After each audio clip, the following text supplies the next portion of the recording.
Dear viewers, প্রীতি নিন, শুভেচ্ছা নিন। এর আগের ভিডিওতে আমি বলেছিলাম যে প্রাইমারি স্কুলের শিক্ষক শিক্ষিকারা অত্যন্ত সমস্যার মধ্যে জীবনযাপন করছে, বিশেষ করে যারা বদলি প্রত্যাশী ছিলেন। তো তার ঠিক একদিন পরেই বদলির জন্য একটি প্রজ্ঞাপন জারি হয়েছে এবং সে আলোকে এই ভিডিওটি তৈরি করতে যাচ্ছি। দেখুন, প্রাথমিকে শিক্ষক বদলি শুরু চলবে মার্চ পর্যন্ত। এটা 15 জানুয়ারি, অর্থাৎ আজকের আপডেট। আপনারা যখন দেখবেন তখন সেটা একদিনের পুরাতন হয়ে যাবে। তো যাই হোক, বিষয়টা হচ্ছে, আমি কিন্তু ওই ভিডিওতে বলেছিলাম যে 25 তারিখের মধ্যে, অর্থাৎ জানুয়ারির 25 তারিখের মধ্যে বদলির আবেদন শুরু হতে পারে। কিন্তু দেখুন যে আরও 5 দিন আগেই শুরু হয়ে যাবে, অর্থাৎ 20 তারিখের মধ্যেই 20 তারিখ থেকে আবেদন নেওয়া হবে। তো ওই পুরো ভিডিওটি নাটেন দেখুন, কিভাবে বদলি আবেদন করবেন এবং বদলিতে কী পদ্ধতি অবলম্বন করবে সব বিষয়ে জানতে পারবেন। আর ভিউয়ার্স, আমার চ্যানেলটি যদি সাবস্ক্রাইব না করে থাকেন তাহলে অবশ্যই চ্যানেলটি সাবস্ক্রাইব করবেন এবং বেল বাটন অল করে দেবেন, যাতে পরবর্তীতে যে কোনো ভিডিও আপনার কাছে খুব সহজে পৌঁছে যায়। এছাড়া একটি লাইক, কমেন্ট, শেয়ার করে সকলের মাঝে ছড়িয়ে দেবেন। ভিউয়ার্স, দেখুন যে প্রাথমিক বিদ্যালয়ের শিক্ষকদের বদলি শুরু, তবে এই বদলিটা শুধুমাত্র কিন্তু নিজস্ব জেলার মধ্যে, অর্থাৎ নিজস্ব উপজেলার মধ্যে, অর্থাৎ আন্ত উপজেলার মধ্যে। দেখুন, সরকারি প্রাথমিক বিদ্যালয়ের সহকারী শিক্ষকদের অনলাইনে একই উপজেলা বা থানায় বদলি কার্যক্রম প্রচারণা সম্পর্কিত বিজ্ঞপ্তি প্রকাশ করা হয়েছে। এতে বলা হয়েছে অনলাইনে বদলি কার্যক্রম জানুয়ারি থেকে শুরু করে মার্চ পর্যন্ত চলমান থাকবে। তো একটি আমরা পেয়েছি পরিপত্র, সেটা এই ভিডিও শেষে যুক্ত করব।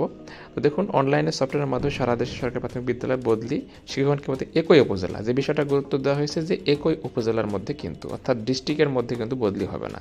তো আপনারা দেখতে পাচ্ছেন এই পরিপত্রটি। দেখুন যে 20/1/2025 থেকে 24/1/2025 তারিখ পর্যন্ত আপনারা আবেদন করতে পারবেন যেসব শিক্ষকরা বদলি হতে ইচ্ছুক, এবং 25/1/2025 তারিখ থেকে প্রধান শিক্ষক এটা আবেদন যাচাই বাছাই সম্পূর্ণ করবে।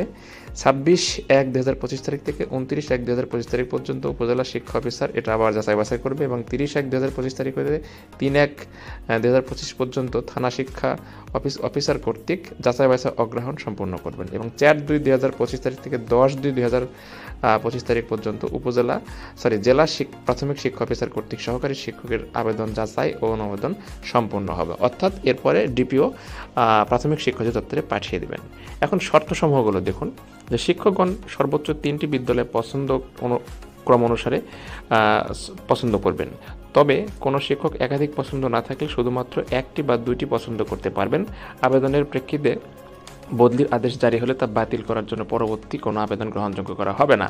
বিষয়টি অবশ্যই গুরুত্বপূর্ণ। আপনারা সর্বোচ্চ 3টি প্রতিষ্ঠান দিতে পারবেন। অবশ্যই প্রথম প্রতিষ্ঠানটি যেটা আপনি বদলি হতে চান সেটা 1 নম্বরে রাখবেন, এবং পরেরটি 2 নম্বর, পরেরটি 3 নম্বর। যদি একটি প্রতিষ্ঠান আপনার চয়েস হয় তাহলে অবশ্যই একটি প্রতিষ্ঠানে দেবেন, 2টি হলে 2টি দেবেন।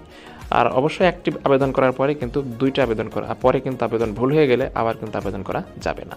এরপরে দেখুন, যাচাইকারী কর্মকর্তা প্রাথমিক শিক্ষা মন্ত্রণালয় 10 তারিখ অক্টোবর থেকে জারিকৃত সর্বশেষ সমন্বিত আইন বদলি নির্দেশিকা 2023 অনুযায়ী আবেদন ফর্ম অন্যান্য কাগজপত্রটি যাচাই বাছাই করে অগ্রহণ করবেন। এখন প্রশ্ন হচ্ছে, এখানে আরও অনেক শর্ত সমূহ দেওয়া হয়েছে। এখানে বদলির পছন্দক্রম মূলত আপনার নির্ভর হবে জ্যেষ্ঠতা অনুযায়ী। আপনি একই প্রতিষ্ঠান যদি একাধিক শিক্ষক চয়েস করেন তাহলে সেক্ষেত্রে কীভাবে বদলিতে হবে? সেক্ষেত্রে অবশ্যই চাকরির যোগদানের দিন থেকে জ্যেষ্ঠতা গণনা করা হবে এবং সে অনুযায়ী তাকে অগ্রাধিকার দেওয়া হবে। তো ভিউয়ার্স, আশা করি বুঝতে পেরেছেন। অবশ্যই এই আবেদন করার সময় লক্ষ্য রাখবেন আবেদনটি যেন ভুল না হয়ে যায়, এবং আপনার সর্বপ্রথম যে প্রতিষ্ঠান পছন্দ সেটা অবশ্যই 1 নম্বরে রাখবেন। অনেকে ভুল করে সেটা 3 নম্বরে বা রাখলেই হলো মনে করে, সেটা কিন্তু না। আপনার প্রথম চয়েসের প্রতিষ্ঠান 1 নম্বর, তারপরে চয়েসের প্রতিষ্ঠান 2 নম্বর, এবং সর্বশেষ প্রতিষ্ঠান 3 নম্বরে রাখবেন। এটা ভুল করা যাবে না। আর যদি একটা প্রতিষ্ঠান পছন্দ হয় তাহলে অবশ্যই একটা প্রতিষ্ঠানে দেবেন। তো ভিউয়ার্স, এটাই ছিল আপডেট। ভালো থাকবেন, সুস্থ থাকবেন। ধন্যবাদ।